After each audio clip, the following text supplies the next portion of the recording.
Buenas, buenas! Seja muito bem-vindo, seja muito bem-vinda ao nosso episódio 41 aqui do podcast da Rede Empreendedores. Que bom que tu está aqui, empreendedor do bem. É para ti este episódio. Nós aqui somos um ecossistema de empresários e líderes que empreendem e estão buscando crescimento, prosperidade para as pessoas ao seu redor.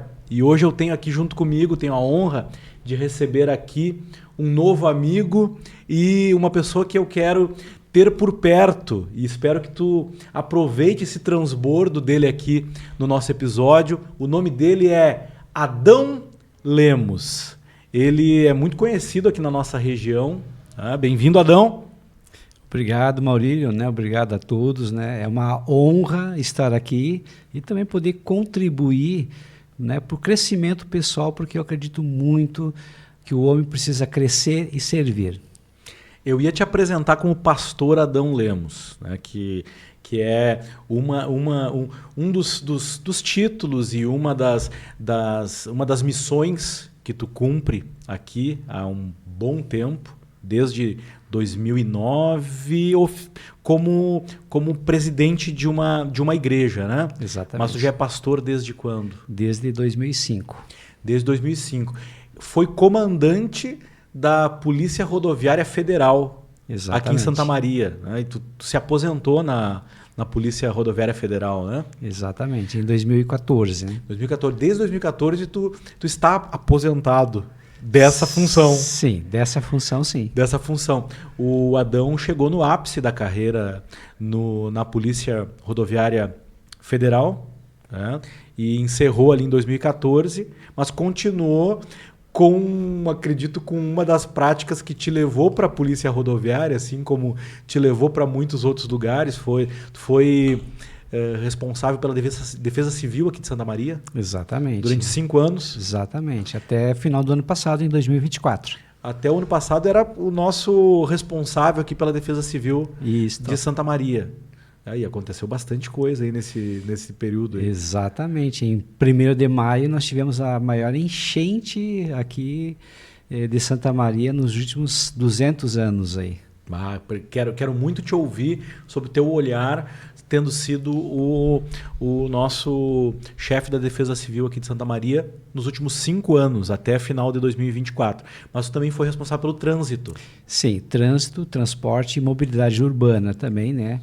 Onde nós tivemos à frente aqui e auxiliamos, né? E uma das coisas que nós auxiliamos foi fazer o estudo das instalações dos controladores eletrônicos de velocidade, câmeras também de controle, né? Que auxilia no cercamento eletrônico, que hoje realmente é uma das coisas assim preciosa do nosso município, que traz muita segurança para a nossa comunidade também. Então, isso é algo que a gente fez todo um estudo de estabelecer pontos principais para trazer mais segurança para os nossos condutores e os nossos pedestres. Bom, eu não te conhecia por nenhum dos títulos que eu citei aqui. Eu te conheci numa sala de reuniões, tendo sido indicado por um aluno nosso, por alguém alguém que havia feito os nossos treinamentos aqui de coaching com o PNL, ou a formação profissional, o master, enfim, me apresentou para ti, pro Bruno Bittencourt, né? E foi lá numa sala de reuniões que eu conheci um mentor de empresários e líderes. Exatamente, é um novo desafio, né? Onde nós estamos mentoreando e também fazendo consultoria de business, negócios, né? Para empresários, onde estamos auxiliando, né, empresas a faturarem mais, a progredirem e também ter uma empresa mais equilibrada. E, na verdade, o que nós buscamos é o que o empreendedor busca, né? Uma empresa autogerenciável. Maravilha. Tu tá hoje com quantos anos? 56 anos. 56 anos. Então já deu para dar um panorama aí da tua trajetória, onde eu ia falar e acabei não falando, que é sempre dedicado ao estudo. Tu é um cara muito estudioso. Exatamente. Eu sou um amante de livros, amante de conhecimento, né? E eu comecei também a minha vida lá na Rede Ferroviária Federal, né? Sociedade Anônima, RFFSA, onde nós começamos a fazer o curso no antigo Centro de Formação Profissional, que hoje é o EMAI, E lá também começamos nossos estudos. E a partir de lá, nós começamos a trabalhar, estudar e buscar também mais conhecimento. Maravilha. Eu tô aqui hoje para aprender com o Adão e tu também tá aqui para aprender com o Adão hoje. Uma coisa eu sei que eu vou ensinar para ele. Hoje eu vou mostrar para ele a kombucha, né? Que essa tu nunca tomou. Não, eu quero tomar. Então hoje tu vai experimentar a kombucha aqui no programa, né? E é algo que já falamos um pouquinho nos bastidores.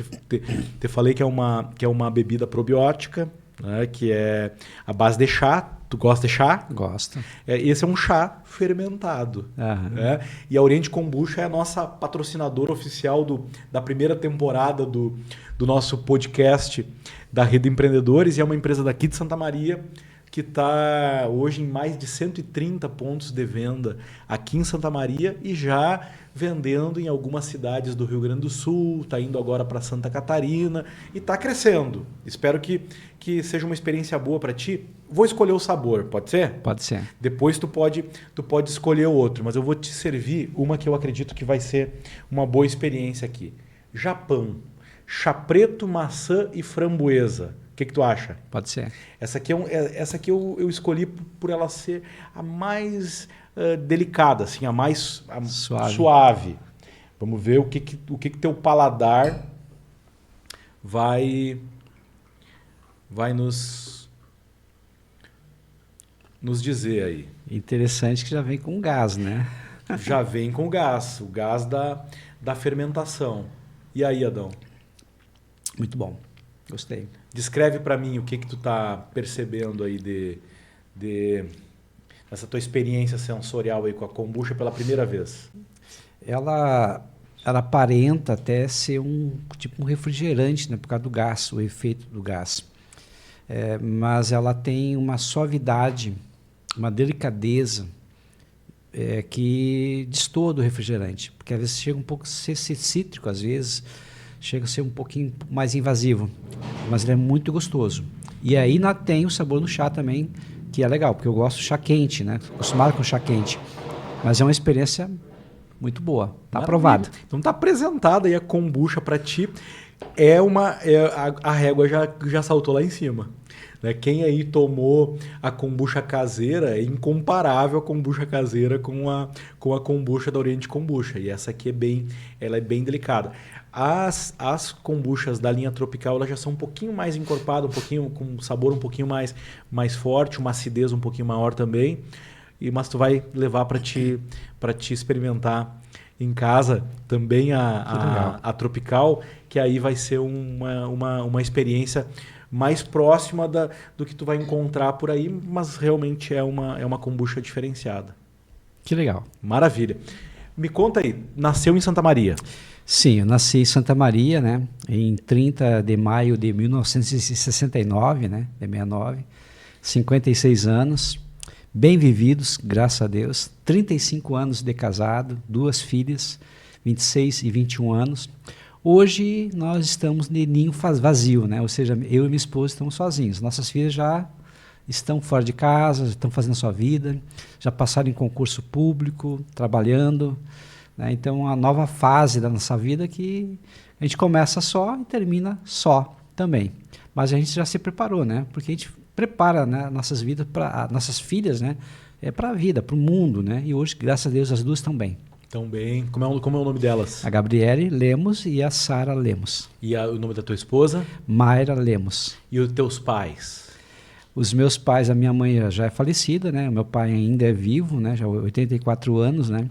Mas está com a saúde já um pouco precária, já por causa da idade também, né? Mas ainda está vivo. Está vivo. O pai, o nome do pai e da mãe? A mãe é Eva Terezinha, né? De Souza Lemos, né? E o meu pai, né? Venâncio, né? Machado. Maravilha, maravilha. Essa é a tua família e a tua parentela. Exatamente, exatamente. Maravilha. O que tu tem para me dizer? Tu sempre morou em Santa Maria? Eu só morei 2 anos fora, né? Porque quando eu fiz a escola da rede, na época, eu fui trabalhar como ferroviário em Alegrete. Fiquei 2 anos fora. Desse tempo fora, aprendi muitas coisas, aprendi a fazer comida, aprendi a fazer o chimarrão, aprendi a tomar café. Então, lá naquela cidade de Alegrete, me ensinou muitas coisas a ser mais independente, mais responsável também. Depois voltei para Santa Maria, e é onde eu continuo até hoje. E o que te manteve aqui em Santa Maria? O que qual é essa ligação que tu tem com Santa Maria? Eu amo essa cidade, né? Já tive oportunidade, quando eu estive na Polícia Rodoviária Federal, para ir para Porto Alegre, fui convidado várias vezes, para ir para Brasília também, mas eu amo essa cidade, né? Tenho uma paixão por essa cidade, quero ver o desenvolvimento dela, né? E é algo assim que é sobrenatural, né? É sobrenatural. Exatamente. Tem um projeto aí de Deus nessa... Com certeza, né? Eu lembro muitas vezes quando eu estava voltando de Alegrete e quando eu estava chegando perto, só de sentir o ar de Santa Maria, ver as luzes de Santa Maria me trazia assim muita alegria, muita gratidão e vontade de voltar para cá. Então, no momento que eu consegui voltar, não saí nunca mais. Eu quero ter o olhar aí sobre o momento atual de Santa Maria e os desafios que Santa Maria está vivendo aí, porque a gente vê muitas empresas fechadas, muitas lojas aí para alugar, a gente vê muita gente reclamando das dificuldades no momento atual. Qual que é a tua visão aí sobre o momento atual de Santa Maria? Eu posso dizer que o empreendedor aqui da nossa cidade, ele é um herói, que não é fácil. E eu trabalho com muitos empresários também, atendendo, auxiliando, né, o processo. Tem muitas coisas que ele sofre calado, sofre em solidão, porque todo o peso de pagar o salário, pagar os tributos, manter a empresa aberta está sobre o empresário. E às vezes ele é mal compreendido. Ele não é entendido pelos seus colaboradores, seus pares, muitas vezes. Então, nós estamos vivendo um momento de crise, que talvez nos últimos 20 anos nós nunca tenhamos tido um momento como esse. Um momento de muita dificuldade, um momento financeiro complicado, complexo, e que o empresário tem que se virar, tem que, na verdade, fazer essa mudança necessária de mentalidade, uma mudança para que ele possa sair dessa situação. Então, é uma situação global, mas principalmente do Brasil, que está vivendo esse momento por várias questões políticas mal resolvidas e que acabam atrapalhando, na verdade, o empresário e principalmente a classe média. E pensando no nosso empresário aqui de Santa Maria, o pequeno, o médio empresário de Santa Maria, quais tu acredita que são as maiores travas que ele tem aí, que acabam bloqueando o desenvolvimento, o crescimento dele? Tem um livro chamado O Mito do Empreendedor, né? Nesse livro ele fala algo muito interessante, que geralmente a pessoa que ela é boa na parte operacional, ela pensa, eu vou abrir uma empresa e vai dar tudo certo, porque eu sei fazer. O grande problema é que a pessoa ela é boa tecnicamente na parte operacional, mas e na gestão? E entender como é que funciona a questão financeira, a questão comercial, a questão das vendas, né? Marketing, venda, a questão... tem várias questões que têm que ser analisadas. E, às vezes, a pessoa que quer realmente começar uma empresa, ela não sabe como funciona. Então, aí entra o mito do empreendedor, onde fala que, além da parte operacional, tem que ser bom na parte de gestão, né, que é a parte tática, e também tem que ser bom na parte estratégica, ou seja, na parte de empreendedorismo. E isso não é ensinado nas escolas, não é ensinado muitas vezes, está na própria faculdade, e tu vai ter que aprender na marra. Então, muita gente boa conseguiu, com o tempo, aprender, e outros estão buscando canais e formas realmente para poder entender na prática, para poder ser um bom empresário. Então, não é fácil, é realmente uma mudança de mentalidade e buscar realmente locais e pessoas certas para poder auxiliar nesse processo. E a parte humana, o conhecimento sobre o ser humano? O ser humano é um ser muito complexo, né? E aí, eu como pastor, e agora mentor também, né, e consultor, eu vejo como nós necessitamos de ajuda, de auxílio. Por muito tempo, eu pensei que eu não precisava, até mesmo por ser pastor. E também por ter uma certa idade. E com o tempo eu fui vendo que eu precisava também. Então eu tive que, na verdade, quebrar muitas crenças. E uma delas é que eu era suficiente, eu era autossuficiente. Como policial, então eu não precisava de psicólogo, não precisava de terapeuta. Achava que era bobagem, achava que era frescura. Né? Um homem já graúdo, grande, precisar de ajuda de outro homem ou de outra pessoa. Isso não passava pela minha cabeça. O problema é que a vida vai nos ensinando a tristes lições e chega no momento da nossa vida que a gente entende que precisa de ajuda, precisa de apoio. E olhando para a Bíblia, né, quantos heróis da fé nós vemos que chegaram até no momento de depressão. Olha, por exemplo, o caso de Elias, ele quis morrer. Então nós vemos assim que, na realidade, falta humildade para a gente reconhecer.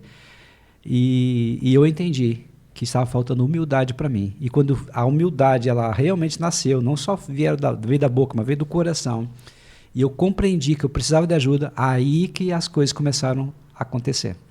Quem não conhece a história de Elias, é uma história extraordinária, né? Se pegar aí aquele episódio dele, fazia 3 anos que não chovia. Exatamente. E ele se apresenta lá para o rei, e o rei diz, é tu o perturbador de Israel, e ele pega e diz, eu não sou perturbador de Israel, quem está perturbando Israel é tu e a tua família. Ele se posiciona diante do rei e diz, não, pode chamar todos os profetas de Baal e de Azerote também. Exatamente, 850 ao total. 850 profetas, chama todos. Isso. E faz com que eles aí falem com seus deuses e peçam chuva. E eles ficaram, acho que, metade do dia. Exatamente. Se cortando, fazendo rituais e nada. E não chovia. E aí, quando ele falou com Deus... Deus ele fez que todo o holocausto, né, o terneiro que tinha sido abatido, veio um raio, né, e consumiu todo o terneiro e mais a água ainda que tinha colocado ao redor do... Ele mandou encher de água lá. Encher de água. A Bíblia diz que lambeu inclusive a terra, né? Não ficou nada, ficou tudo seco. E aí as pessoas falaram, só Deus e o Senhor. Né? Essa passagem para mim é uma das passagens mais impactantes porque mostra o poder de Deus. Nós não servimos um Deus qualquer, nós servimos o Deus que é Rei dos Reis e Senhor dos Senhores. Então eu sou apaixonado por isso e apaixonado também pela palavra de Deus, porque a gente tem que ter experiência com Deus, e essa palavra para mim, ela é chave.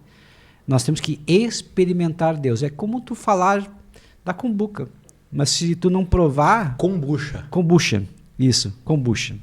Tu falar da kombucha e tu não experimentar, você precisa provar, e Deus também, tu tem que provar a Deus, então não pode ficar somente na teoria, na divagação, na imaginação, tem que provar. Aí para poder sentir ele, tu tem que provar. Aí você está apto a dizer algo sobre ele. Não, e te agradeço por trazer Elias para cá, porque esse ano Elias tem sido muito, muito presente. Eu comecei o ano, e alguém aqui nessa sala vai lembrar, eu comecei o ano, um ano de muitos desafios, a gente retomar um trabalho, iniciar um projeto novo, como a gente começou aqui no nosso clube de oficiais, e eu dizia lá no início, eu tô vendo uma pequena nuvem do tamanho da mão de um homem, né? Mas esse é o sinal, né? Exatamente. Que a chuva vai. Esses dias eu ainda dizia também que agora a gente já está sentindo o cheiro da chuva. Isso. E a chuva tá chegando. Eu tenho para mim, Maurílio, que esse ano de 2025 é um ano da semeadura, que nós estamos semeando. E 2026 nós vamos começar a colher. E vai ser uma abundante colheita. Eu sinto muito forte no meu coração isso como algo profético, e dá para fazer uma similaridade com essa palavra, né, sobre Elias. Né? Ele realmente mandou, né, o seu guri, seu assistente ver, não tinha nada, ele continuou orando, e aí ele falou, eu vejo uma nuvem muito pequena, parece o tamanho da mão de um homem. E Elias disse, prepara o rei, diz para ele voltar para casa que vai vir abundante chuva. E realmente veio uma abundante chuva. E o mais incrível de tudo isso foi o que Deus fez ainda, além do milagre, depois de 3 anos e meio, não chover, veio aquela chuva, ainda Deus colocou uma super velocidade em Elias, que Elias saiu na frente das carruagens e correu mais rápido que os cavalos. Então, assim, foi algo assim extraordinário, algo maravilhoso. Tu vê Deus operando milagre, e eu creio muito nesse milagre, porque nosso Deus é Deus de milagres. Então, a gente tem que ter fé. É claro que a gente tem que estudar, se capacitar, buscar, né, toda a capacitação, mas tem coisas que só vem de Deus. Só vem de Deus. Agora, esse mesmo homem, que através do qual Deus operou milagres, esse mesmo homem que fez o extraordinário, assim como eu sei aqui que tem muita gente que está buscando fazer o extraordinário, e alguns até podem já estar fazendo algo extraordinário. Ele ficou deprimido. Exatamente. Aí mostra o quê? A vulnerabilidade humana, né?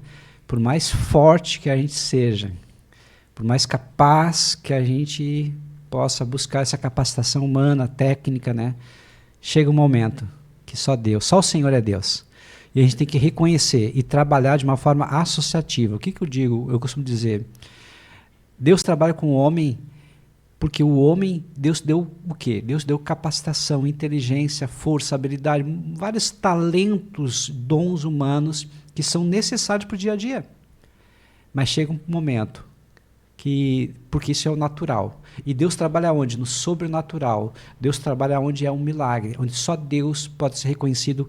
E as pessoas dizem, só pode ter sido Deus, porque era impossível. Então Deus trabalha no impossível e o homem no possível. Então eu faço tudo que é possível, tudo que está nas minhas mãos eu fazer. E quando eu não consigo mais, o que eu faço? Eu entrego para Deus, porque Ele é especialista em fazer o impossível. Maravilha. Falando em especialista, tu é um especialista em perfis comportamentais, né? Também. Na nossa primeira conversa ali, uma das coisas que ficou marcado, porque eu sou uma vida transformada através do conhecimento dos perfis comportamentais. E tendo tido essa transformação, eu fui compartilhando com outras pessoas e ajudei muita gente, milhares de pessoas, aí com esse conhecimento dos perfis DISC, que é a linguagem universal dos perfis. Eu sei que essa é uma área que tu é especialista. Eu gosto muito, né? Sou estudioso. Eu comecei a trabalhar com os temperamentos, 4 tipos de temperamentos, depois o DISC, depois fui para o MBTI, HTMI, Big Five, Enneagrama. Então eu busco todo tipo de conhecimento para agregar valor ao comportamento humano, para entender como e por que as pessoas se comportam ou pensam daquela forma. E também né, é especialista em analista corporal, né, o corpo explica. Então, conhecendo o corpo da pessoa, a forma corporal, também como a pessoa pensa, como a pessoa sente e como a pessoa se comporta. Então, são ferramentas para poder colocar e auxiliar na hora do trabalho, na hora do recrutamento e seleção de uma pessoa, para colocar a pessoa no lugar mais certo, adequado, que ela vai funcionar melhor. Ou seja, fazer com que a pessoa possa prosperar e possa estar adequado e possa evitar, por exemplo, o turnover, né? Ou seja, a rotatividade de pessoas. Quantos empresários gastam muito dinheiro colocando pessoas, dando treinamento, depois a pessoa sai. Ou seja, perdeu um dinheiro. Enquanto que poderia ser verificado de uma forma mais assertiva possível que aquela pessoa de repente não era adequada para aquele local. Então já um bom recrutamento, uma boa seleção já vai colocar a pessoa certa no lugar certo e vai colocar mais dinheiro no bolso do empresário, que é o necessário. E a pessoa também vai ficar satisfeita porque ela vai ser reconhecida pelas habilidades que ela tem e está realmente dentro daquelas capacitação que ela tem para aquele lugar. E tu acredita que essa é uma área em que os empresários estão mais acertando ou mais errando? Infelizmente errando, né? Porque as pessoas vão muito por aquilo que elas acham, né? Pelo coração. E a Bíblia já diz, né? Jeremias 17:9, enganoso é o coração do homem, tremendamente corrupto, quem o compreenderá? Então, nós erramos muito por isso só pela intuição. A intuição tem uma sabedoria, e a gente sabe disso. Mas também pode nos enganar. Então, vamos, além da intuição, usar ferramentas, usar de testes apropriados e uma leitura e uma interpretação correta para ver se realmente não vamos eliminar por completo os riscos de dar errado, mas nós reduzimos de uma forma muito significativa esses erros.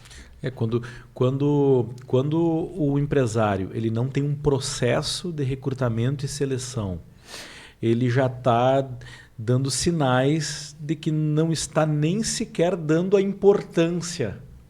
Né? Exatamente. Devido, muitas vezes ele está ali reclamando que não acha, não tem gente para trabalhar, que não consegue contratar direito, mas não faz direito. Exatamente. A sua parte, né? Não busca ajuda. E o que acontece na realidade? O processo foi mal feito, a pessoa às vezes não é reconhecida, não é elogiada, não é validada, não é auxiliada no processo para ver e ver o que precisa ser mudado, seja feedback. O empresário às vezes não sabe ser o líder necessário do processo, não sabe supervisionar, não sabe se comunicar de uma forma claramente. E aí, isso vai trazer problemas, porque daí a pessoa, no caso o colaborador, daqui um pouco ele não vai querer ficar. Ou começa a faltar, e todas essas faltas injustificadas, absenteísmo, toda essa mudança vai gerar problemas para o próprio empresário e também para o empregado. Isso poderia ser modificado quando há um processo. Por exemplo, quando o empresário ele entende qual é o propósito da empresa, ele vai ter mais vontade, desejo de fazer as coisas acontecer. Quando ele entende os 2 P, o porquê e o por quem ele trabalha, e isso trabalha e faz com que o colaborador também compreenda que tem um porquê e um por quem ele trabalha também. Isso auxilia o quê? No engajamento, vestir a camiseta, de fazer com que a cultura seja não só um quadro na parede, mas algo vivo e prático do dia a dia. Isso muda o jogo. Quando as pessoas entendem tudo isso, tem a clareza, tem uma intencionalidade, o processo se torna mais rápido e melhor. Então, processo mais pessoas é igual ao resultado. Trabalhar, por exemplo, o respeito. Trabalhar relacionamento, tu vai ter o resultado. Então, tem várias formas de tu chegar no resultado, desde que tu siga um processo. Maravilha. E pensando aí na tua experiência toda, aí, que é uma experiência que já envolve setor público, envolve a questão ministerial, pastoral. Vamos pegar quais foram os maiores aprendizados que tu teve na vida aí com relação ao ser humano e ao desenvolver pessoas? Eu aprendi que nós precisamos ser vulneráveis. É difícil falar, né? Porque como policial eu aprendi também lá em casa que o homem não chora. Então eu vim de uma família, né, que o homem tem que ser homem, o homem não pode chorar, o homem não pode demonstrar sentimento, e policial não pode sorrir, não pode mostrar os dentes. Mas a gente vê que a gente perdeu essa vulnerabilidade, essa fragilidade. E como é bom quando a gente consegue ser a gente mesmo. Como é bom quando você tem o direito de chorar, porque vai ter um momento que vai ter que chorar. Que bom quando você entende e compreende que você não está só. Tem um Deus que te ama, que te protege, te guarda. E você pode falar para Deus aquilo que está no teu coração. E às vezes você está se sentindo fraco. Às vezes você está se sentindo impotente. E você vai falar e está tudo bem. Deus te entende, Deus te compreende. E Ele entende a tua fragilidade, o que você está passando naquele momento. Então você não precisa demonstrar sempre força. E por muito tempo eu sempre procurei mostrar força, coragem. Para mim era mais tranquilo e mais fácil fazer, mas no fim eu fui vendo que era apenas uma máscara. Então eu vivi muito tempo da minha vida usando máscaras, e hoje eu consigo ser mais eu, consigo acessar a minha autenticidade, a minha vulnerabilidade e a origem do que eu sou. E isso é libertador. Maravilha. E além dessa descoberta aí, o que mais tu aprendeu e que é significativo compartilhar com os empreendedores do bem? Eu aprendi que sem Deus não dá. É bom e é necessário a gente crescer, buscar capacitação, buscar habilidades como comunicação, como liderança e assim por diante. Influência, persuasão, marketing, vendas, tudo isso é fundamental. Vendas, então, é o coração da empresa. Se não vender, não der lucro, não tem empresa. Mas antes de tudo isso, tem Deus. E existe um motivo, existe um propósito para o qual Deus nos fez abrir uma empresa. E não é só dinheiro. O dinheiro faz parte, é necessário. Mas imagina quantas famílias são abençoadas, quantas pessoas recebem, por exemplo, um serviço, recebem um produto de qualidade que vai impactar realmente, verdadeiramente a vida daquela pessoa. Então, não é só dinheiro. Dinheiro é bom, é necessário, mas antes de tudo tem um propósito maior. E o propósito dele é superior ao líder, ele é superior à própria tribo ou movimento que você está fazendo. O propósito é que, na verdade, alimenta tudo isso e é o alicerce que faz a gente levantar com tesão, com vontade, com motivação, com brilho nos olhos, vai lá e faz. Porque vai ter momentos que você não vai querer fazer. Vai ter momentos que você vai querer chutar o pau da barraca. Vai ter um momento que você vai dizer assim, estou cansado, não quero mais. Não quero mais brincar disso. Mas daí você para, pensa e lembra. Existe um momento que Deus te chamou, e Deus fez você sonhar. Então você fez o mapa do sonho, mas agora você tem o mapa da realização, você tem um plano de ação, você se organizou. E aí você começa a viver aquele propósito. E é isso que faz você realmente continuar empreendendo e continuar prosseguindo, ou seja, não desistir. Primeiro, tu me falou sobre a vulnerabilidade que está ligada a essa autenticidade, não usar máscaras. Segundo, a questão de que sem Deus não dá. Né? E tem um terceiro aprendizado? Terceiro aprendizado. Nós somos alunos constantes. É um aprendizado contínuo. Cada dia eu vejo que eu preciso aprender mais. E cada dia eu vejo que eu tenho que praticar o que eu já sei. Então não adianta também só aprender, sem colocar em prática. A prática, a repetição é a mãe da aprendizagem, ela é fundamental. E aí eu entro com uma quarta, que para mim também é uma das grandes insights. Eu preciso viver o que eu prego e pregar o que eu vivo. E essa incoerência entre pregar algo e não viver é que faz com que pessoas se afastem de você. E se você procura viver o que prega e pregar o que vive, faz as pessoas te virem como líder e te respeitarem e engajarem nessa luta. Então, um empresário que quer se tornar um líder de respeito, ele tem que ser cada vez mais aquilo que ele fala. Cada vez mais ele viver aquilo que ele prega. E isso vai trazer autoridade, vai trazer verdade, vai trazer transparência, vai fazer com que as pessoas estejam engajadas e sigam esse líder. Então aí está o X da questão na liderança. É você pregar o que vive e viver o que prega. Excelente. São 3 aprendizados aí que ficam como um belo transbordo. Agora eu quero saber quais foram os erros que tu cometeu. Muitos. Mas vamos pegar 3 erros aí que tu pode contar para que o empresário aprenda com o teu erro, ou talvez se identifique e hoje possa virar esse jogo aí. Como eu vim de uma instituição que nós não éramos militar, mas paramilitar, e tinha hierarquia, voz de comando, e o que você orientava, ordenava, era cumprido, então era muito fácil para mim, do meu ponto de vista, já que eu tinha autoridade, o que eu mandava era feito, era cumprido. E aí na igreja, já não era assim. A gente entende, por exemplo, que às vezes no meio particular, privado, às vezes nem sempre é assim. Então eu tive um choque de realidade, diferente do que eu estava acostumado. Então nem sempre aquilo que eu pedia, embora que fosse legal, dentro da igreja ou no privado, as coisas não funcionavam daquela forma. E eu compreendi a necessidade de eu desenvolver uma liderança mais assertiva. Eu compreendi a necessidade de eu ter autoridade naquilo que eu estava falando. E não só buscar ser chefe, mas sim ser líder. Então, essa mudança de chave me veio muito grande depois que eu saí da Polícia Rodoviária Federal e comecei a navegar nesses outros meios que também necessitavam de uma liderança. Mas primeiro eu precisava fazer, para depois mandar, depois cobrar.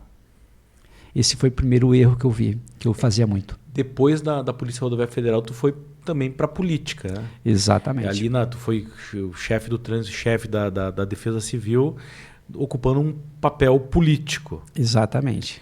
E nessa experiência política, quais foram tuas descobertas e aprendizados que pode ser válido para o nosso colega empreendedor do bem? Interessante quando você está num papel de cidadão e depois você agora vira executivo. É bem diferente o que a gente pensa e o que é possível. A gente costuma dizer que é cobertor curto. Então nem sempre tu consegue fazer aquilo que tu gostaria de fazer, ou aquilo que é necessário fazer, ou tu faz, mas não no tempo também que tu gostaria. Leva mais tempo, é muita burocracia, tem processos e que são necessários muitas vezes. Então isso para mim, no primeiro momento, foi uma frustração, porque eu sou uma pessoa de fazer. E às vezes tu vê coisas que tem que ser feita e tem todo um processo, tem toda uma burocracia, tem todo um tempo, e quem está acostumado com iniciativa privada e vai, por exemplo, para público, realmente vai ser cruel. Mas também é um momento da gente parar e pensar que existe um porquê, existe toda essa burocracia, muitas vezes até mesmo para evitar corrupção, para ter mais transparência. Então isso, no primeiro momento, para mim foi muito frustrante, mas depois eu verifiquei o porquê que estava detrás de todo esse processo, que é a segurança jurídica, a transparência e assim por diante. Então isso me forjou eu ter mais paciência. Então isso foi bom também, porque eu aprendi a ser mais paciente. Na polícia rodoviária era algo mais vamos dizer assim, executivo, vamos dizer assim, é operacional. Tu vai e faz. E dentro da prefeitura, por exemplo, já existe processo, existe tempo, existe formas. Então, às vezes, nem sempre é vai e faz. Tem momentos que tu vai e faz, tem momentos que tu vai ter que buscar recursos. Recursos, por exemplo, que nós fomos buscar na Câmara Municipal de Vereadores, fomos buscar em Brasília com deputados, senadores. Então, a gente tem que buscar recursos, que nem sempre, às vezes, tem os recursos necessários. Mas isso também, graças a Deus, Deus foi muito bom para mim, para nós, né? E a gente foi agraciado com muitos recursos que vieram para Santa Maria por causa de que nós fomos atrás desses recursos. E Santa Maria foi contemplada e hoje nós temos esses recursos aqui. Por exemplo, quais recursos? Recursos para compra de equipamentos, recursos para... Como, por exemplo, que nós tivemos aqui o ano passado essa inundação, né, que foi fenomenal. Então a gente conseguiu muitos recursos para pontes, para locais onde teve deslizamento de terra, para contenção. Então, esses recursos nós fomos atrás. E eu estou falando de muitos milhões de reais. Então, Santa Maria só não foi pior a situação, primeiro, porque todas as forças ativas da sociedade, inclusive associações de motociclistas, pessoas que nos ajudaram também o poder público, e aí entra a Brigada Militar, bombeiros, nós, a Defesa Civil, né, que na época eu estava comandando, e todas as outras forças junto, e nos auxiliaram. Mas a gente verificou que faltava recursos, e a gente foi atrás desse recurso para comprar barco, para ter condições, ter ferramentas apropriadas, e também para poder dar a resposta mais rápida ainda para a comunidade, e para trazer um resultado mais rápido. Então, nós pegamos o interior de Santa Maria, muitas estradas que foram totalmente destruída, pontes destruídas, e tudo a gente teve que buscar, primeiro, um reparo imediato, e depois uma construção agora melhor, uma construção de uma ponte de concreto, por exemplo. Então, a gente foi atrás desse recurso, fomos atrás do dinheiro e graças a Deus conseguimos bastante, se não por a totalidade, mas uma boa parte, pelo menos, que nos auxiliou, e que hoje Santa Maria voltou a viver mais tranquila e mais normal por causa de tudo que nós fizemos. A Defesa Civil de Santa Maria, ela tinha que estrutura, ou tem qual estrutura? Quando eu entrei em 2019, era eu mais 3, e com uma viatura só. Quando eu saí o ano passado, nós éramos 16, com 10 viaturas. Inclusive, viatura como, por exemplo, o caminhão-pipa, né, que foi muito importante na questão da estiagem, que nós passamos 4 anos aí com muita estiagem seca e produtores perdendo, né, lavouras, e animais não morreram porque a gente foi abastecer esse nosso interior daqui da nossa cidade.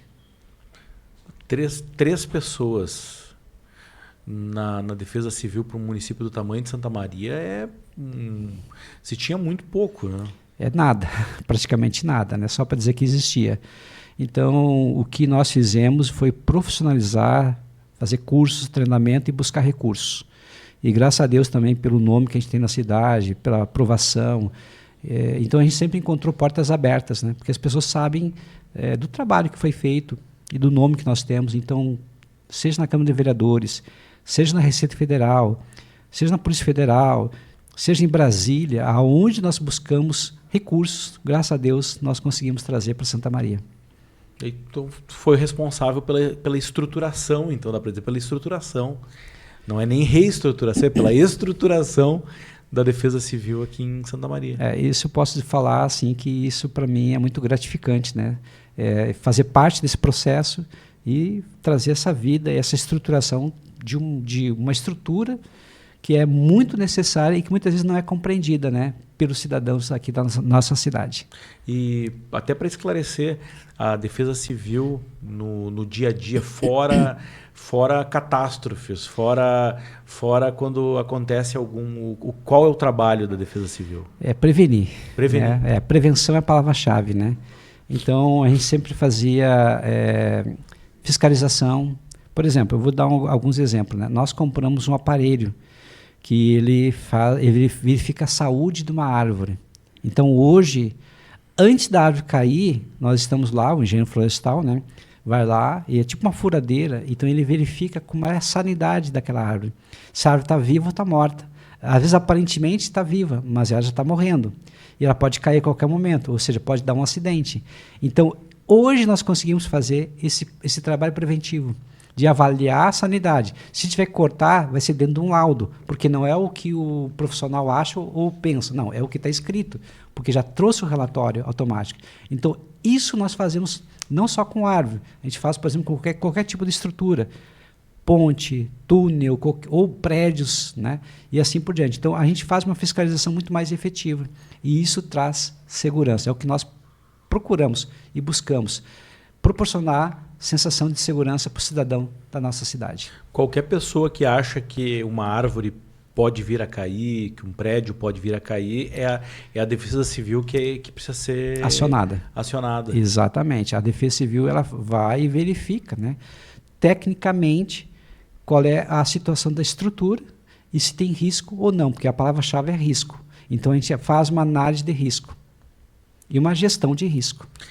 E essas regiões aí que tem risco de deslizamento, também, de alagamento, como é que é feito o processo? O trabalho? Nós temos um geólogo, né, também que faz análise do solo e quando nós assim compreendemos também a questão dos rios, né, a gente vai atrás de outros profissionais, né? Tem hidrólogos, nós temos a Universidade Federal de Santa Maria, onde nós temos muita entrada, né, com professores que, inclusive, isso é outra coisa que nós estamos deixando para Santa Maria, que para mim é um motivo de muito orgulho, né, também. Nós atualizamos o plano de redução de risco, né, que era de 2006, ou seja, já há 20 anos aí atrás, e fazendo um novo plano também de geoestatística, geológica de Santa Maria. Toda a parte de risco geológico, toda a parte de risco hidrológico também está sendo feito através de Brasília, né? Então, isso a gente está trazendo e proporcionando para a cidade estudos técnicos que vão alavancar e vão proporcionar para que a cidade tenha um crescimento saudável e um crescimento dentro das técnicas e dentro dos limites que são equilibrados e seguros para a cidade. Maravilha. Tu tens uma história como pastor. Isso. Tu é pastor da Igreja Batista Nova Vida. Nova Vida. Igreja Batista Nova Vida. Exatamente. E qual é a característica, qual é a identidade dessa igreja? Como é que é o teu povo lá? Fala um pouquinho sobre isso. Eu digo, Murilo, que a igreja é um hospital, né? E eu vejo assim, nós como médicos, que cuidamos do corpo, cuidamos da alma, mas principalmente cuidamos do espírito.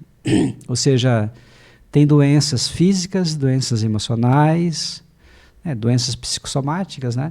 e doenças espirituais. Então, a principal doença é o distanciamento do homem com Deus. E quando o homem volta para Deus, ele volta para si mesmo. Quando o homem volta para Deus, ou busca Deus, experimenta Deus, ele começa a entender quem ele realmente é. Ou seja, ele começa a entender a sua verdadeira identidade. Então, hoje, juntando essa formação espiritual com a formação emocional, a gente verifica como as pessoas precisam desse conhecimento e experimentar a Deus de uma forma mais profunda. Só que aí o que acontece? A gente verifica pessoas que tiveram problema com o pai terreno, vão ter problema com o pai celestial. Pessoas que tiveram traumas com pai abusadores, pais muitas vezes violentos, eles não conseguem se conectar com Deus, porque eles associam, e essa associação faz com que eles fiquem distantes. Imagina um Deus distante, um Deus que não é presente. Então, isso nos auxilia, inclusive, para aproximar as pessoas verdadeiramente de Deus. Inclusive, a mensagem sendo conectada com essas necessidades, com essas dores reais. Isso faz com que as pessoas realmente comecem a compreender: eu preciso de Deus. Então, para mim, a mensagem hoje é uma mensagem totalmente centrada em Deus, teocêntrica, cristocêntrica, mostrando que Deus é tudo e Deus é a solução. Então, ou tu olha para o problema, ou tu olha para Deus que é a solução. Ok. A tua igreja, ela fica aqui em Santa Maria, fica na Euclides? No bairro do Ores. Euclides, não? Ali não, é Gentil Maciel, Rua Gentil Maciel, dá 50 metros aí da Avenida Oswaldo Cruz. Dá mais ou menos umas 3 quadras para baixo do Ícaro, né? Que é aquela obra de arte, né? Que está buscando o sol, né? Então, é bem fácil de achar, são 3 quadras lá. Nós temos os cultos nas quintas-feiras, no domingo, né, às 19h30. E se alguém quiser e tiver interesse, vai ser muito bem recebido lá também. Maravilha, maravilha. Essa câmera aqui é a tua, certo? Tá? Eu quero que tu olhe no olho daquele empresário, daquele líder que está ali te assistindo até agora. Sim. E deixa uma mensagem, algo que tem no teu coração aí para transbordar na vida dele. Aí fica à vontade, que ele está te vendo e te ouvindo. Tá bom. Você que está me ouvindo, né? Me vendo e me ouvindo, eu quero falar assim do fundo do meu coração para ti. Tudo tem solução. Eu não sei o que você está passando. Eu não sei qual é o teu problema, qual é a tua dor. Até os pensamentos que vêm sobre você. Mas eu quero te dizer que existe solução, e essa solução é Deus. Eu não estou falando de religião, não estou falando nem de igreja agora, nesse momento. Eu estou falando de Deus purinho, que você precisa ter um encontro com Deus verdadeiro. Talvez você até tenha se frustrado, né? Por causa de algumas pessoas, de alguns líderes religiosos, sistemas, mas Deus não é essas pessoas. Deus não é sistemas, Deus não é regra, Deus não é a doutrina, Deus é o Criador. E como aquele poema, né, Pegados na Areia, talvez você esteja olhando para trás e dizendo: Deus, o Senhor me abandonou. Onde é que o Senhor estava nos momentos mais difíceis? Eu quero te dizer que Ele está te olhando agora. Está dizendo para você que nos momentos de dor, os momentos de maior dificuldade, Ele te carregou no colo. Você nunca foi abandonado. Pode, porventura, uma mãe que amamenta abandonar? Eu, Senhor, jamais a abandonarei. Então nós temos um Deus que nos ama de uma forma tão profunda e Ele está falando contigo nessa oportunidade. Que Deus te abençoe. Amém, obrigado, gratidão. Tá? Foi uma honra te receber aqui, tá? Nesse nosso episódio 41. Tá? Sei que Deus se agrada das tuas palavras e dessa tua entrega aqui, desse teu transbordo aqui. E eu creio que quem ficou até o final desse episódio é porque gostou. Aí se gostou, deixa o gostei. Caso não tenha gostado, tem o botãozinho ali do não gostei também, que fica aí para ti. Agora se inscreva no nosso canal, tá? Tu é muito bem-vindo aqui. Estamos formando um exército de empreendedores do bem que transformam vidas, famílias e negócios, começando com a sua própria transformação. E aqui tu pôde ouvir um pouco da história de transformação do Adão Lemos, do pastor Adão Lemos, do empreendedor Adão Lemos e desse mentor aí de líderes que tem feito a diferença. Fico muito grato, muito honrado com a tua presença aqui. Eu que sou grato também, e Deus possa abençoar esse ministério, né? E nós possamos ser esse embaixador de Cristo aqui, ou seja, levar também a palavra, levar uma palavra de fé, de esperança e de amor. É isso. Que Deus te abençoe. Nos encontramos no próximo episódio. Um grande abraço.